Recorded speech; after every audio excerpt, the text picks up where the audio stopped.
Өткен бейнероликте ежелгі адам үшін мифтің шынайы болғанын көрдік. Бірақ мифологиялық дүниетанымдағы Құдай қандай болды? Мифологиялық дәуірде Құдайдың бейнесі толықтай адамға ұқсас болды.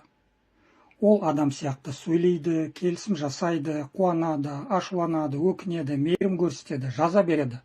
Адаммен бірге дастархан басында отырып ас ішеді, тіпті жақыппен белдеседі.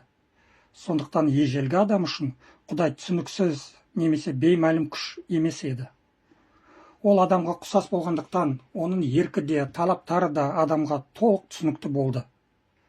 Әрине, Құдай мен адамның арасында айырмашылық бар. Құдай мәңгілік әрі құдіретті, ол жаратушы, әке, патша және бүкіл әлемнің иесі. Ал адам оның жаратылысы. Сондықтан адам Құдайға мойынсынып, онымен келісімде өмір сүруге тиіс болды.